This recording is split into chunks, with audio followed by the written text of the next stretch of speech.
अतिशय हेल्दी आणि टेम्पटिंग असे आपले हे लौकी उत्तपम रेडी आहेत. आपण छान सर्व करून घेतलेले आहेत टोमॅटो सॉस सोबत. छान एन्जॉय करूयात. युनिक अशी ही रेसिपी नक्की ट्राय करा आणि मला कमेंट्समध्ये सांगा तुम्हाला रेसिपी कशी वाटली. पाहत राहा मोनिकाज मॅजिक पॉट. पुन्हा एकदा भेटूयात अशाच एका छान रेसिपीसही. Till then bye bye and enjoy.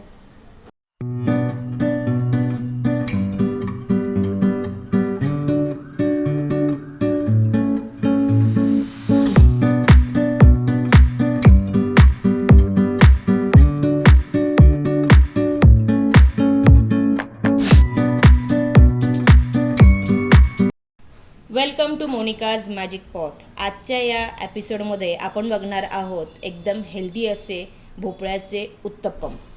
खूप सोपी आणि इन्स्टंट अशी होणारी ही रेसिपी आहे. तर त्यासाठी लागणारं साहित्य मी तुम्हाला सांगते. इथे मी 1 वाटी रवा घेतलेला आहे. रवा जो आहे तो जाडसर रवा घेतलेला आहे. तुम्हाला हवा असल्यास तुम्ही रेग्युलर बारीक रवा देखील घेऊ शकता. इथे मी अर्धी वाटी दही घेतलेलं आहे, जे की खूप आंबट नाही आहे. फ्रेश दही आहे, घरचं दही आहे. इथे मी 2 चमचा घेतलेला आहे मुगाच्या डाळीचं पीठ. मुगाच्या डाळीचं पीठ हे आपण यासाठी घ्यायचं आहे आपल्या त्या बॅटरला एक छान बाइंडिंग यावं यासाठी. त्यानंतर इथे मी एक मध्यम आकाराचा कांदा, एक मध्यम आकाराचा टोमॅटो आणि कोथिंबीर हे बारीक चिरून घेतलेले आहेत. त्यामध्ये थोडंसं मीठ आणि थोडासा पावभाजी मसाला टाकलेला आहे. इथे मी एक मध्यम आकाराचा भोपळा घेतलेला आहे, ज्याची सालं काढून घेतलेली आहेत आणि आतल्या बिया देखील काढून घेतलेल्या आहेत, ज्या की थोड्या मोठ्या होत्या यासाठी. जर कोवळा भोपळा असेल तर तुम्ही तसंच वापरू शकता. इथे मी त्याचे बारीक तुकडे करून घेतलेले आहेत. काळा पडू नये यासाठी पाण्यात टाकलेला आहे आणि चवीप्रमाणे इथे मीठ घ्यायचं आहे. आता सगळ्यात आधी आपण एक मिक्सरचं भांडं घ्यायचं आहे. या मिक्सरच्या भांड्यामध्ये आपण सगळ्यात आधी हा 1 कप रवा टाकणार आहोत. त्यानंतर त्यात आपण अर्धा कप दही जे घेतलं होतं फ्रेश ते टाकणार आहोत. 2 चमचे मुगाच्या डाळीचं पीठ, 2 हिरव्या मिरच्या. तुम्ही तिखट अधिक खात असाल तर जास्त हिरवी मिरची टाकू शकता. आणि इथे मी जे भोपळ्याचे काप करून घेतले होते ते यात टाकलेले आहेत. आपण यात थोडंसं चवीनुसार मीठ टाकूयात. नंतर गरज वाटली तर थोडंसं अजून ॲड करू शकतो. आता हे आपण छान मिक्सरला बारीक फिरवून घ्यायचं आहे थोडंसं पाणी टाकून. इथे मिक्सरमधून हे फिरवून घेतलेलं आहे. बॅटर जो आहे तो मी तयार केलेला आहे.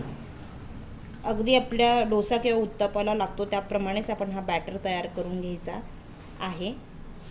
भोपळ्यामध्ये आधीच पाण्याचा अंश जास्त असल्यामुळे आपण बॅटर फिरवत असताना मिक्सरमधून जास्त पाणी टाकायचं नाही आहे. मी अगदी हार्डली अर्धा कप पाणी टाकलेलं होतं आणि आता फक्त मिक्सरचं भांडं विसळून यामध्ये टाकते आहे. छान आपण हे मिक्स करून घेऊयात. मस्त असा आपला हा बॅटर जो आहे तो रेडी झालेला आहे. छान आपण एकसारखा करून घेऊयात. तो कन्सिस्टन्सी जी आहे ना ती आपण व्यवस्थित करून घेऊयात त्याची. आता या बॅटरमध्ये आपण अगदी 1 चिमटी इतका खाण्याचा सोडा टाकायचा आहे.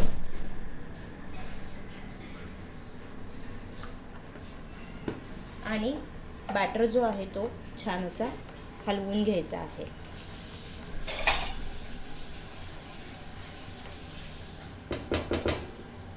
तव्यावरती आपण थोडंसं तेल सोडून घेऊयात.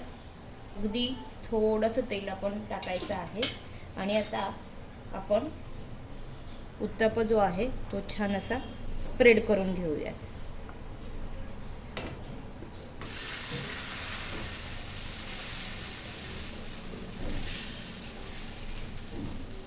यावरती आपण तयार केलेलं कांदा आणि टोमॅटोचं जे तुकडे आहेत ते इथे स्प्रेड करायचे आहेत.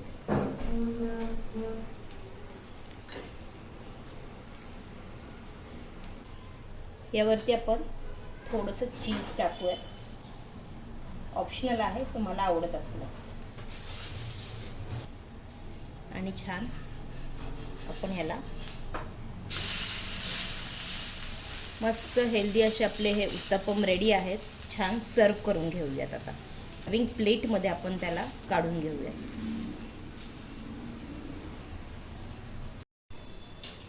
उत्तप्पा छान इथे रेडी झालेला आहे. तो आता आपण सर्व करून घेऊयात. अशा प्रकारे आपण बाकीचे उत्तप्पम जे आहेत ते देखील तयार करून घेऊयात.